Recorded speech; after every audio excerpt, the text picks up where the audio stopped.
today. Sorry, all I know is Group A is this week, Group B is the next week, Group C is the next week, Group D is the next week. Then we've got the console finals. Then we've got the Gauntlet. Then we've got Super Regionals. I mean, we have Smite action up until the end of November. Then obviously we're going to go on that month-long break for Worlds, get all the teams prepped and ready. We're going to be seeing people from across the world. Also, for those who don't know, obviously Brazil has already qualified their team. INTZ coming back with QE. Also this Saturday, actually, the regional finals are happening as well for LATAM, so we're going to get our second team qualified to Worlds. And we'll see what they can do there. We're into picks and bans for Game 2. We had a lot of talk of things to do with what happened in Game 1, but what do we need to see in Game 2 from Cyclone? We've been talking about them a lot here. So I want a microphone directly into Vote, because there's so many spots where he's just making great plays, and then he just doesn't realize that he has a mini-map, I think. I actually talked to him about it. Like, he's super confident. He's a very happy-going guy. He's really excited to be here, and I think it's hurting him. I mean, it's great because a lot of teams or new players really struggle in their earlier LAN games, trying to, you know, break out of their shell, feel a lot more confident. He's almost too confident in his play. Aggro, when I look at Cyclone here, and we've seen them play so far today, it seems like they've got the skill, they have the execution. The problem is after the execution, they lose their heads a little bit. How do you actually work that issue out? I think that it can kind of get compounded here at LAN because you all get excited and you know, you're hyping each other up. Oh, great shots, man, you're awesome. And it's, well, we need to be talking about what's happening in front of us and what we're doing as a team. So I'm hoping that as Cyclone continues to get more comfortable, they recognize that as a problem and they're able to keep those comms clean and making sure that they're focused on what's ahead of them. And that's something Obey does very well. You know, we were sitting next to him. I just hear Ataraxia. Anytime I heard escalated voices happening from the team, Ataraxia's like, calm down, we're fine, we're okay. And I'm assuming it was the same thing there, where they were never really more than 3,000 or 4,000 behind. Was a similar setup here this time around, the same sort of picks and bans coming through, although VoteNBK has taken the Jing way away, which has allowed our good old friend PANDALIKE to pick up this Fafnir. I love it. I love taking Jing away from Ataraxia here. You see the bans of Freya as well, so that's definitely targeted at Ataraxia, and then taking away the god that he's played the 3 out of the 3 games before this. Also, this very early Ares pick, sometimes you want to wait to draft an Ares into the second half, depending on the composition that's been picked up, but with 2 jumps, 1 out of the jungle, 1 out of the support role, that Fafnir, you know you're already going to get guaranteed. It also limits the possible picks in other roles as well. And I was talking to their coach who we had on the analyst desk here, and he was saying, I was talking to him yesterday, and he was telling me that Colossus Ares is the best in the world, and it isn't close. And I said, I don't know, man. Aurora's probably gonna have something to say about that. And he was like, nah. Aurora's got nothing on Colossus. There's a few players on that list that will be scratching to take that #1 spot, that's for sure. Picks and bans though, the counter bans now coming through. Erlang Shen off the table from Obey. Where do we want to see Cyclone go here? There's a couple. I'd like to see them go early game in the jungle again. You know, this Zeus has been drafted. I like that they've got CaptainTwig on the Hunbats. You always want to have some jungler that's going to be able to aid in the protection of a Zeus. And because he's so vulnerable, he does a ton of damage, but if he dies before he can get his kit off, it doesn't even matter. And with the Raijin, the long-range shots, as well as Ares who can blink aggressively, they have a lot of dive potential under the Zeus, and I would just like to see them augment that even more and just go for those early game fights. And banning away the Ratatosker, Obey is on the same page as you, Kevin, because that is the premier early game jungler along with Fenrir right now. Leaving it open though, with Ice having such a great game on it, I'm kind of surprised. Me too. I would have really expected to see Obey ban that away. Instead, not wanting to have Erlang be the setup for characters like Jingwei, Ares, getting those high priority CCs like a knockup, like a chain off of those pins is very, very important in the late game. How do we feel about Awilix being picked up for Cyclone here, if not for the Fenrir? I mean, it's a possibility, but I think Awilix is a little bit riskier. Fenrir, you could kind of translate into a... I don't know if he is. Is he? Look at Nate's face, man. He wants it. That's spicy too. Well, it's not as spicy these days. We saw Funballer run it. We saw PandaCat even before either of those two looked at it, pick it up as well, but it's back on the board. So this is the same thing. This is actually, Obey is actually kind of stealing Orbit's composition. They ran an Artemis and I think a hyper carry in mid. I don't recall what it was. That didn't really have a lot of escape potential, but the issue here, this is great. You have so much damage coming out of Obey, but you do not have a lot of control outside of the Hunbats, and you cannot protect both of those characters unless they are hip to hip.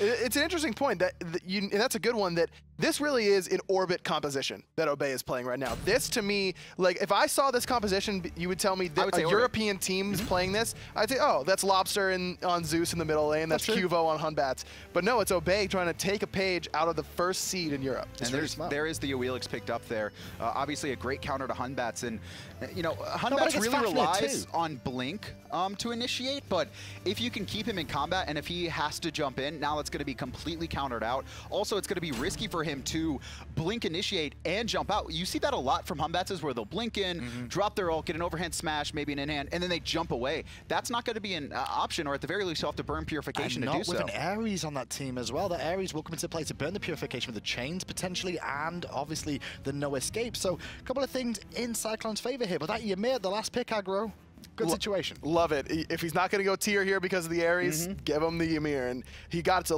lot of potential to block off priority characters in the jungle. Jing would need her ultimate. Raijin not going to be able to get blocked off very well, but Ares, Amaterasu, both very vulnerable to that Ymir wall. The only issue I'm having, and this, I think a lot of this, Obey's comp is great if they play it right, but I don't know if the Zeus and Artemis are going to be able to survive in a lot of situations. Ymir is solid, right? You have the walls, you have the freezes, but he doesn't have like a leap to close the gap and get to a carry that's been isolated. Who are we feeling then for this game? I still think Obey is the stronger team here in these. Again, I love variety on the Ymir. I like the Zeus Hunbats combination. We'll have to see if they're able to peel for him. I think that there's a lot of good points there, but I'm just a believer in Obey right now. I have to go with Obey too. They're just too good. Well, let's see what the casters have to say after Untolly bring us game 2. I'm really liking this Ymir again from Variety, Tom. Absolutely. I mean, that's exactly what I was going to lead in. You kind of surprised me there, but still, variety on this Ymir. He just hasn't been able to drop any. I mean, he's been fantastic. Both the fall split here at LAN, we've even got glimpses of it. Variety, and it's not just. So Ymir players tend to sort of have one aspect of it, right? They'll be able to find some good stuns or this, that, or a third. Variety and uses the entire kit. The walls, fantastic. The freezes, fantastic. He's one of the few players that actually make good use of the ultimate as well. His shoes, fantastic. I mean, okay. Shoes are all right. I'm looking at them now. Amaterasu shoes, they're whack. I mean, they're nothing compared to hi-rez dance shoes. Her kick style, fantastic. It's all right. Her stance switch is all right. Her stance switch is on point. Exactly. I have no idea where you were going with the shoes, by the way. But either way, Obey here. Cyclone trying something different this time around. Instead of front-loading, you're going for the all-in early game strategy. Varying it just a little bit. Snatching the Hunter of Choice away from Ataraxia, forcing him onto something a little bit spicy after a Chiron ban, which is also spicy in and of itself.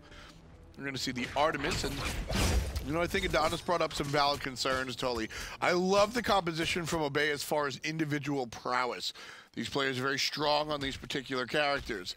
However, PrettyPriMe and Ataraxia on two very vulnerable gods, will variety be enough to keep them in show? It's about CaptainTwig making the decision if he wants to be able to shut down Amaterasu, not allowing her to get to the mid to late game, or protect the mid to late game Hunter that they have on the Artemis, making sure that she transitions in the mid to late game. Fighting against an Ares and a Jing is going to be no easy task for Ataraxia. So we'll see what rotation paths CaptainTwig elect to do. And I think it's a little bit more important to keep an eye on Ataraxia here. When all said and done, you know, Deathwalker is one thing, but Amaterasu should be able to handle herself, despite Ymir having an early game. A little bit of trouble for Ice. He'll be fine. It doesn't seem that it's only level 2 Zeus, so you're not really worried about the shield, chain lightning, and the detonate quite yet. So that gives a lot of pressure for Cyclone. Being able to pick up those left mid Harpies, putting themselves in a pretty good spot. I believe that Obey was able to pick up the rights. And so over here, CaptainTwig getting frisky very early on, looking for the invade. There it is. That'll get these back Harpies. PrettyPriMe going to be along for the ride, and Variety will show up. I love Variety's path right here. He doesn't want to get the experience. It's not about sharing the camp. It's about in case the mid lane from Cyclone respond, well, there's an early game Ymir here to keep you in check. You might as well make that rotation path because he outcleared Deathwalker. So just by putting yourself in the jungle off of that, that puts a lot of fear on the side of Cyclone in the mid lane. And now already forcing out the purification, gonna get rooted into plays. Really great plays coming out of iceice already. Important positioning coming out from PrettyPriMe, really using the corner of that rock there to his advantage. iceice wasn't able to make the turn. CaptainTwig gonna jump away. He'll generally be fine. left side, however. Kalas at a different point. Gets hit by Ataraxia. Standing in the wave is not the way to go against the Artemis. So I guess been a while since any of these players have really played against Art. Kalas has to be careful with applying pressure onto Obey because he has a lot of damage over time. So if you don't clear the wave before being aggressive, you're going to eat all those archer shots. And by going Watcher's Gift instead of Mark of the Vanguard, you're not mitigating all those archer shots. So he's not that tanky quite yet, only at level 4, but he does do a good job peeling backwards. He's throwing the chains in the safety of his own archers, not getting hit by Obey's archers. PANDALIKE getting aggressive, and VoteNBK is forced to jump away. Level 5 for the guys on Obey's dual lane. Not really willing to pop the ultimates just yet. Usually Artemis is one of those gods that really wants to snap 5 and smash the ult. I think PANDALIKE is wanting to engage here behind the corner. They're going to probably go into Kalas here as long as they can find the initiate stun to set up Ataraxia with the board trap combo. It does get slow. The board comes out though. And there's the ultimate. Not going to find it. Not in range. And unfortunately, just not in range. You got to point to PANDALIKE there. He missed his own stun. He missed a stun, unfortunately, and he didn't have, but he's going to be able to jump back in again, setting up for the nice slow. The trap not going to matter because the in-hits from PANDALIKE finding first blood. All right, you know what? That was just not where Kalas needs to be. That follow-up kill, that's just not the way that's supposed to look. First blood goes to Obey in a very sloppy play in the dual lane. And we haven't talked about the relic choices, Behold, I thought iceicebabyy trying to clean somebody up. Ataraxia going to get pulled in. Purification being used. Trap is going to negate it because of the cripple, but here comes Wlfy. And Ataraxia goes down for the count. PANDALIKE in some trouble as well. Raijin through the wall, and that stun's going to hit. PANDALIKE should be safe for the moment. And a very important turnaround kill from Cyclone. iceicebabyy, the analysts mentioned that he did a lot of the carrying earlier on in the day, and he's certainly going... These are the plays you have to make. After that sloppy play, like, especially when it goes down like that. You know, when Kalas kind of dies in a spot where he's not supposed to, did that red buff? The red buff does go in the way on the side of Obey. We saw PrettyPriMe using the ultimate just to cure it, and in the meantime, CaptainTwig steals away the speed from iceice that was all the way on the top left side of the map. Great recognition from Twiggy. And so going back to what I was saying about iceice, especially when a kill happens or a death on your team happens that's probably not supposed to happen, it's very important, not just for the scoreboard, but for morale, to answer back very quickly. iceice understands both the tangibility of a gold comeback from a kill in the dual lane, as well as the intangibility of the morale boost from getting the return kill right away. Very important play coming out from the jungle. And I thought Ataraxia was actually going to survive because of that trap. It applies the cripple onto iceicebabyy. He's not able to use that feather step to really get the damage off and root Ataraxia in place up until Wlfy makes the solid confirmed kill. So trading 1 for 1, but the speed buff does go in the way of Twiggy. iceice going to get controlled a little bit. Purification burned. Where's the wall coming up for Raijin? Nowhere to be seen. The ultimate going to be off the mark, but PrettyPriMe able to answer right on back. Trouble for Deathwalker on the right-hand side. 2 players combined. It's a double kill for the mid lane. PANDALIKE in some trouble as well. Can't find the kill just yet. And PrettyPriMe defends his support. And PANDALIKE should be fine. PANDALIKE with a nice juke at the end there, just avoiding the 1 drum from Wlfy, so it wasn't going to be traded off. So overall, 2 for nothing for Obey. Nice clean engagements from PrettyPriMe. He was left untouched that whole engagement. I mean, that's the if that we were talking about when it comes to this Artemis and this Zeus pick. If these characters are able to fight, well, Raxia gets taunted, rightfully so, by VoteNBK. I mean, that's what's going to happen 10 out of 10 times if you're Artemis playing at the Tier 1 tower line without a Giannis to really bail you out of danger. No globals on your side, no Athena. So that's just going to be free every single time for Cyclone. Very, very curious play right there. Instead, we'll look at the 2-on-3. Cyclone on the bad side of the numbers, but iceice is able to answer right quickly. PrettyPriMe goes down for the count. Deathwalker in the ultimate. Variety freezes him so hard, he's dead for 24 seconds. We'll see him in a little bit. So great little trade 1 for 1. Despite losing Ataraxia on the left, they do find Deathwalker just trying to follow up there. He really thought that he could take out Twiggy, but didn't respect Variety's rotation behind him. Very interesting game here. Nice juke at a PANDALIKE, both the cat and the chain. There's some damage. Can't juke that one. Big burst, but from the backside comes Variety. Too late. Collis takes out PandaLike. The damage is just real coming out of this Ymir. You have to respect those freezes into the carpet with the Frostbite passive, applying 100% damage after every single in-hand. But now they spot out Twig rotating around hand side. The ultimate from Ice was down, unfortunately, to pull him back in. Very sloppy game. Players caught out of position. Players not really. This is just all over the place right now. Cyclone and Obey are tied. They've got 4 kills each. They've both got about 22,000 gold.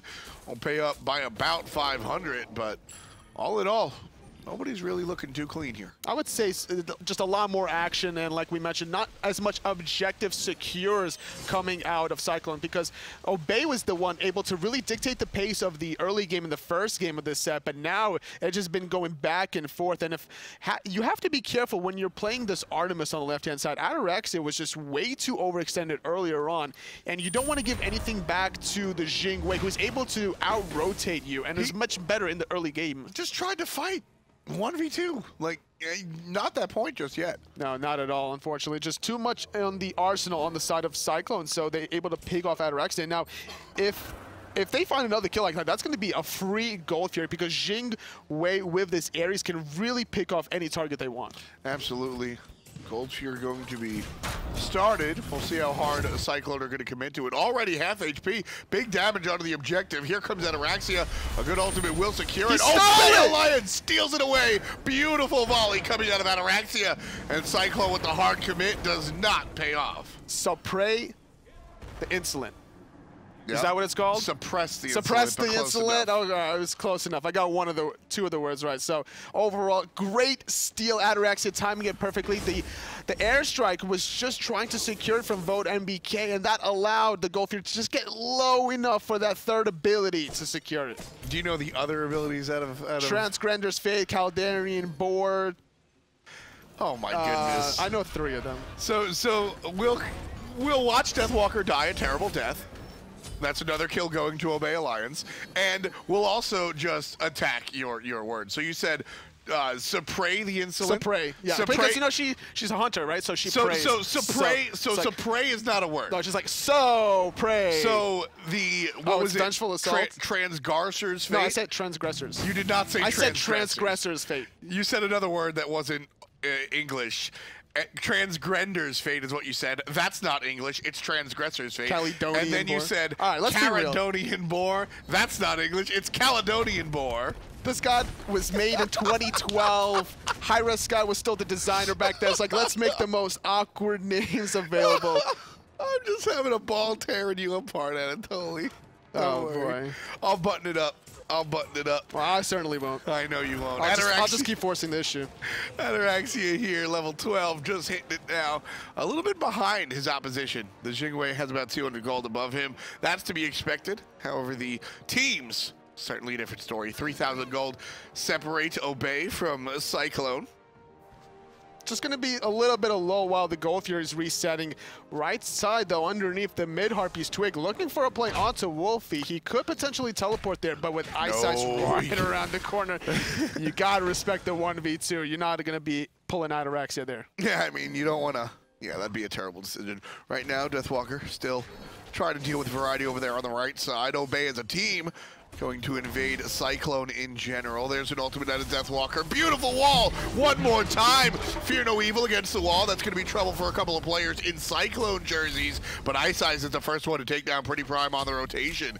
There, quickly smacked down by Variety for kill number 2. We're the Ice Giant. And there's Wlfy caught out just a little bit. Carpet off the mark. There's the jump forward. CaptainTwig gets the kill. And Wlfy just watches as he dies down. And now Cal is trying to find the chains. Gonna get chased down by PandaLike in the dragon form. Twig still trying to look for more fall, but instead looking to peel it back. Able to steal the speed, find the kills. Overall 2 for 1 in the favor of Obey. And now Ataraxia pushing down mid. And I think the rest of Obey can easily get this first tier 1 tower. Yeah, Obey's gonna loop around from the backside. CaptainTwig and Variety playing spacing duty. Not letting anybody really look towards the tower. And Ataraxia doing what Artemis does. I don't know about best, but certainly is very adept at taking down the tower. Ataraxia is still sticking with this build that he's been playing so far. You know, Jin's Rush, a lot of people have different opinions on it, and I haven't mentioned anything till now, but on the Artemis with a built-in crit, I find it very strange that he's not building a lot of power. I don't really mind this idea trying to shred. This is an anti-tank build, right? Sure. You're trying to make sure that you're going to be able to shred Deathwalker that's going to be in your backline, because the way Callus open up with a shell instead of the blink, you don't really have to worry about him as long as you create enough distance. But with Deathwalker having that movement speed or being able to chase you down with his ultimate as well, that's not something you can really get away with. But isn't there value into playing the character that you're playing? Ataraxia, you know, on the Artemis, you're talking about crit, you're talking about late game dominance. Don't you want to build in some sort of power? I'm not saying you gotta rush to Transcendence, but I expected some sort of power bank. More than likely, he will pick up the Deathbringer as the game progresses, trying to synergize off of that passive, stacking 5% crit off of every successful in-hand off of 3 stacks. So that'll definitely synergize with the Deathbringer. But for now, it's not a bad idea to really just keep rolling with your Fafnir Coerce. Sure. You have the attack speed with the Ninja Tabby, the chin size providing a additional bonus as well, so you're able to really melt these tanks. And then of course you've got your second ability. There's a little bit of an ultimate coming out of CaptainTwig, but it's not going to be enough. Cyclone likely to take this tier 1 tower. It's about the counterattack that I'm concerned about. Obey a little bit off. There's the blink forward. Beautiful jump from Ice, and the wall is good enough. There's the stats down and a little bit of a slow. Ice answers first, taking down CaptainTwig. There's the rotation out of PANDALIKE, and Ataraxia in tow, looking for the turnaround. Variety going to smack down Callus as well. It's a 1-for-1. PANDALIKE diving that tier 2, finding a clean kill, but iceicebabyy still in the backline, looking for another straddler, just not able to really find anybody. Obey doing a good job sticking around together, but not going to be able to find the knockup. The ultimate's still down. I like the play earlier from iceicebabyy, able to just turn around, instantly pulling Twig, getting caught with his pants down. Obey here making the transition to the left side of the jungle, hoping Cyclone will follow. Look, smart stuff coming out of Ice, right? We see teams do this all the time. They hide around the corner and they say, hey, come and get us. We're at the Gold Fury, and they're secretly not doing it, and they just smoke the person who comes around the corner. Ice baits it out by looking with the ward. And now with this Gold Fury being started by Obey, they're going to try to secure. Let's listen in as Obey as they secure the gold. Awilix beyond Prime. Yeah, my Aegis. That Jing will take Protect Prime. I'm not Prime. Hey, you got it. Right, out boys. I can wait. Yeah. Nice job, good work. Nice fight. Let's both my actors again now. No, this is the... Ataraxia called out. You saw Variety took an extra second or two running forward. I'm with Variety there. He got the double kill. I want to see him chase the triple. This Ymir, oh man, it's just so impressive. And you know, there's nothing that I won't speak for all my casters, but there's nothing that I like more than getting proven wrong and seeing just a complete turnaround. And, you know, I hate to bring up Variety's, you know, past, or at least my opinion of it in the past, but just seeing the complete turnaround. Variety's a top solo laner now, and just seeing where he came from, and this Ymir selection even more so, I mean, damn, totally. It's just fun to watch, man. It definitely is. It's fun to watch. And I like and respect the call, honestly, because there's always a time and place to force the issue. With getting those 2 kills, you really want to try to spend the gold that you got. You got the tier 1 mid tower, you got the Gold Fury. Now, if you don't have those items to be able to group up and win these team fights, then after you get those items, you'll be able to secure the towers anyway. So it's about being safe occasionally. I get it. I'm not saying I don't get it. I mean, I do understand. I just want to see the flashy plays, man. We'll see a lot of flashy plays coming out of Variety. He's already level 17, the highest of the game, 3 levels above Deathwalker. And that's not something you really want to do as an Amaterasu. You have to be the one dictating the pace of the game. You have to be the one diving the backline, especially baiting the cooldowns, constantly switching your stances, and getting your health back. You know, to that point, actually, I think it's actually rather impressive that Variety listened to the callback, because he very well could have wound up with that triple kill, and I don't think it would have been that risky. But I think Variety, even in the spring split, when he was still fantastic, I think Variety would have done what Variety wanted. But the turnaround, oh. Just nowhere to go. See you later, Intercepting bud. the dash, getting 3 stacks See you from later, PrettyPriMe. The trucker horn, as you like to call it, securing the kill. And now this is a point where Obey will group up as 5, or soon enough as Ataraxia decides to make his way over. But they're going to push 4 on the right-hand side, trying to get their tier 2 tower while iceicebabyy tries to sniff around for Ataraxia. How many times have we seen Deathwalker just get completely sandwiched? This is just a problem at this point. You know, you fool me once, shame on you. Fool me twice, shame on me. Fool me 5 times, whose fault is it, man? I don't know. It's a little bit troublesome for me in the solo laner. Just only having that 1 sentry ward inside the fire giant pit. The pathing that Obey really took was great as it went underneath. Just nowhere for Deathwalker to really go. Not having that tier 1 tower to really retreat under. Now Obey just slowly, constantly extending their lead. Now trying to push down this tier 2 mid. 17.5 on the clock here, folks. 8,000 gold in the lead is Obey. They've got double the kills of CycloneGG. And everybody's surging up this mid lane tower for Obey. Everybody grouping up here, the entire team, all 5 players. This one should go down relatively easy without a fight, but Cyclone want to make it happen. There's the Caledonian Boar, and the ultimate out of the monkey gonna happen as well. But PrettyPrime's got everyone in the storm. 1 kill on Kalis already out of the mid laner, and that's all Obey need to open up the door.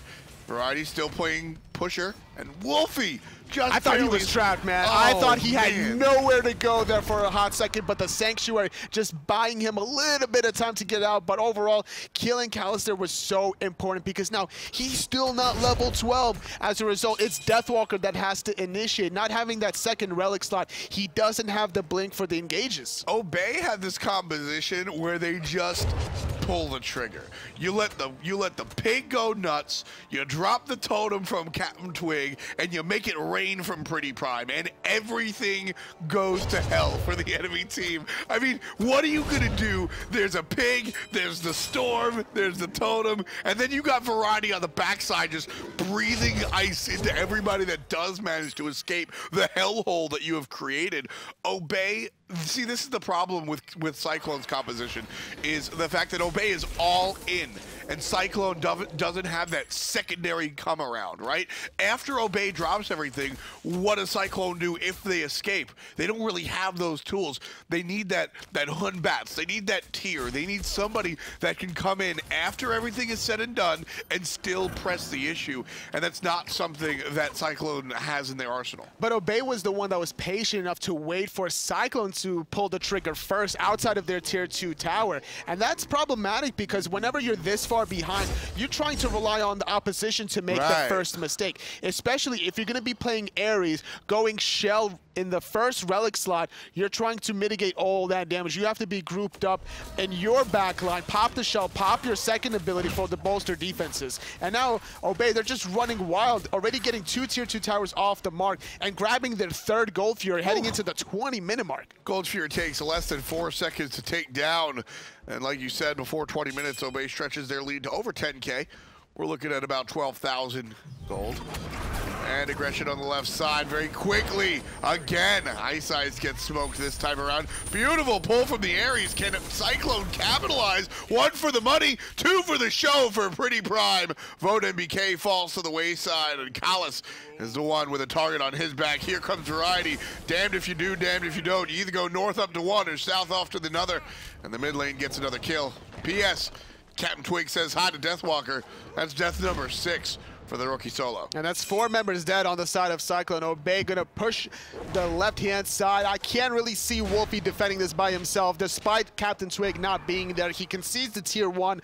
The rest of Obey really want to get this last tier 2 tower of Cyclone. Not really gonna be able to do it, especially with PANDALIKE zoning this aggressively. Getting the stun. Wlfy got to wait up for the Thunder Crash, and there he is. But the follow-up blink from Variety. Love the play. Pops into the ultimate. Going to do a little bit of damage, but iceice going to answer back. Poor Zeus. Just sitting on the tower like, hey, guys. I'll get this one day. Guys, I'm still taking down this tower. Zeus is still taking down the tower while Variety and friends just run around the map. Unfortunately, Zeus is not sold. He's good at killing players, not so good at killing towers. But now, Twig, caught with not too much mana, but picking up that speed buff should give him the mobility he really needs. He knows he can't really jump away, but gonna get pulled. So now, still running away with the Suku being down from iceicebabyy. You can't catch this speed buff Hunt Batz. Yeah, no, he's gonna go back to base and be relatively safe. Right now, I don't know where he is, but Aggro is somewhere smiling at PrettyPriMe. He's got that Pythagoras piece instead of the Bancroft. Certainly a selection that our resident mid laner has been pleading and imploring players to purchase. It's relatively similar to the Bancroft, but you're providing help to your other teammates. That Fafnir damage, sure, who cares? It's all about variety in the solo lane. The Ice Giant's going to do a lot of damage, but combined with that Pythax piece from PrettyPriMe, that's what's making variety go bang bang. I would have liked to see the Pythax piece only if Ataraxia was playing the Freya here, because the distance that variety is going to separate away from PrettyPriMe with his blink initiations won't get a benefit from the aura coming from Pythax piece. A little bit here, but look how close they are this time around. That's close enough for the Pythax piece, and it's certainly close enough to wreck a couple of Cyclone players in the process. Ice gets literally jumped on by PandaLike. CaptainTwig takes down Wlfy as well. 2 kills for Obey very quickly. That's 19 in total, and seamlessly they flow onto the Fire Giant. Just, it depends on where you get these kills. You find the kills on the gold, you go for the goal. You find around the fire, you secure the late game Fire Giant. Over 15,000 gold is Obey. They're looking so clean against Cyclone. Clean and clear and under control. Obey looking like a beauty product out here, folks. Very, very smart. 23 minutes. This is an early game, and Obey are heading towards the victory fence. There's the right side, Phoenix being under aggression. Ataraxia leading the charge. Obey, they've got something in their pocket and they're ready to swing it. Well, that Firebird didn't last long at all. I wanted to ride along for the listen in, but I don't think we would have heard much. Mid lane Phoenix also gonna go down for the count. We'll save the listen in for the moment of fighting. Here it is, Obey. Let's listen to you guys, thanks to Steel Series. Awilix. Final Phoenix. Chill, wait for cooldowns. What else was that? Was it only Amaterasu? I think so. I'm just gonna solve. So Awilix in the I back. need help, Oh, I need fuck. help. Yeah, I'm coming to you. Bursting you. I don't know. Fuck, that's my ult. Jing Fuck, was I really did. low. Alright. Nice. Tight. We can end this. Yeah. GG, clean game. Thank God. Nice shot, boys. Well played. Oh. So watching that team right there, listening to them in that listen-in, that calm confidence, that's a team that 100% expected to win. They're so focused. They took the split against Cringe Crew earlier on in the day to heart, probably. They knew they could have easily 2-0'd Cringe Crew, and right then and there, we just see the clean games coming against CycloneGG here. Absolutely. I mean, I think the power isn't... I was going to make fun of Ataraxia's man bun, but I don't think I'm in a position to really make fun of anybody's hair, so I'll hold that one. But seriously, Obey, they have been phenomenal here. I think that this team on land looks even better than they do online. Everything seems to really come together. There's a lot of cohesion watching these guys play that I don't think we nail online. Just look at how happy these two teams are to play each other, despite finding the 0-2 victory, just basically hugging each other out so casually. I mean, this is, you know, like I said, this is, when you look at Obey, this is one of the more, I would say, friendly teams around. They definitely not one of the more aggressive teams. Cyclone are just so happy to be here, honestly. Their first land, they felt very confident heading into their last set before Obey against Energy, and I'm still expecting big things out of Cyclone, despite ending the day with 0 points. It's only day number 1. There's 2 more to go this weekend. Absolutely. Plenty of Smite still to be played, and plenty of Smite to be spoken about as well. We got Hindu Man, Adonis, and that boy Aggro. Let's toss it to them to steal. Thanks so much there, Aftel and Anatoly. Interesting set, and it kind of went as we expected here. Obey bouncing back, getting the 2 points, so the 3 points, I should say, the 2 wins that were very important to them going into day 2. Just a very tenured team closing out game 2. They drafted a composition style that we have never seen from them, borrowing a lot, I think, from Orbit in Group A. And, you know, I was a little bit worried about, you know, the potential peel, but, you know, variety on that Ymir, I mean, full credit to him. We saw people try and jump on Zeus. They tried to get to PrettyPriMe in the back line, and he was always there, just like ready for the freeze, ready for the wall, and made sure to keep Prime safe. safe. And it's doubly effective whenever it's Ymir in the solo lane, because not only are you peeling with that CC that he has such great control over, it's the damage coming out too. We saw how much damage Variety was able to put out on that Ymir. And I mean, we were all sitting here watching it, and Adonis just said right beforehand, like, what happened that game? It was just all of a sudden the game just fell out of hand in the way of Obey. It all kind of started with that Gold Fury steal from Ataraxia. Well, it was rather Zeus juice, first of all, by PrettyPriMe in the mid lane. Like we said, it may have been a borrowed composition here. But here's the Gold Fury steal, first of all, that you were talking about. You have to obey the insolent here. See, I got the line that Tully was supposed to say, but Ataraxia, you know, Obey just walk up, they steal it with the 3, not a single person zoning. I know aggro liked it. No, dude, whenever you laughed at it earlier. I know, but that's good. Like, it's not genuine, man. You said it earlier, it was funny then, now you're trying to look like you know the broadcast hadn't heard it yet, and now you've ruined the illusion that we have these puns just off the top. But I do have these puns I'll let you know. No, you don't. I've seen your notebook. It's just like 100 lines. For the guys at home, who showed you that? Nobody has anything that is actually fresh. We always write these things down. They're always pre-recorded. Nobody is intelligent. Just like, Tom shouted at me, what now? But it's true. It's true. That's the way it is. This group, though, I gotta, you know, Ice has been playing out of his mind. Even game 2, you know, we saw some hot plays coming up from him. The team as a unit not really cohesive right now. They're very great in the moment. But it seems like after the moment ends, that's when they really struggle to figure out, you know, I don't know if there's a call or not, but everyone, you can just tell all the players start to question, like, are we going in? Are we backing out? They split up. They take really poor pathing in the jungle as well. This team is probably going to be a team very similar to Elevate, where the team they beat, I mean, that's just going to be the team that doesn't make it through. We mentioned Elevate, but also, for me, Noble a little bit here as well. Noble had the same issues here, aggro. You know, the early game was great. They show all the good signs, but then when it gets to mid-game, things fall off. And once we got day 2, Noble found some victories, had some even closer games. We're able to win up against Allegiance, and I expect a similar sort of story coming up for Cyclone. You're right. There's a lot of similarities there. A lot, you know, they've got a player that's really standing out for Noble. It was Walrus. Thus far, for Cyclone, it's been Ice. We'll see if he's able to continue that moving forward, but you're right. These teams have to be very careful against Cyclone because they're playing the role of spoiler right now. Well, as I mentioned, we did see, obviously, Obey find the 2-0 there, so that will give them an extra 3 points and tie them up with Energy after day 1. The thing is with Obey, though, they haven't faced off against Energy, and they have not beaten Energy ever. I want to say it definitely wasn't in the spring split, and then in this online phase as well, they got 2-0. They really struggle. They are great against teams below them. They really heavily struggle against teams that are above them a little bit better. We see, and I think a lot of it comes down to, we see those teams really bring out the fire against Obey because they know how good Obey is once they get into those mid and late game scenarios fighting as a unit. Well, we'll see what they can do tomorrow. However, FDOT is standing with a tall Scouse lad who likes to play Ymir. It's Variety in FDOT. Yes, it is. Here we are live in the flesh. We got Variety here, and, you know, looking at you guys, Obey, what a big turn. Going back to the spring split, I think that's really part of the whole story. Talk to me about what it's like to be on a team like Obey, where you guys have gone from, you know, point A, where you're on the bottom, to now you're one of the top teams. It's pretty weird feeling, to be honest. Like, with Zinda, the team just wasn't going well together. We played pretty passive, and people were scared to make plays, but then we brought in Frezzy or PANDALIKE, and he just goes balls to the walls. He does not care about what happens in the game. He does not care about how many times he dies. He just does the best for his team. And we're watching some of the replays. Love that wall right there. Yeah. And, you know, I think that's a really important balance. We've heard a lot of players talk about how Nate doesn't necessarily scare them in lane, but I think you certainly scare a lot of people. How important is that balance to have a little bit of passivity and a little bit of aggressiveness on the team and different players?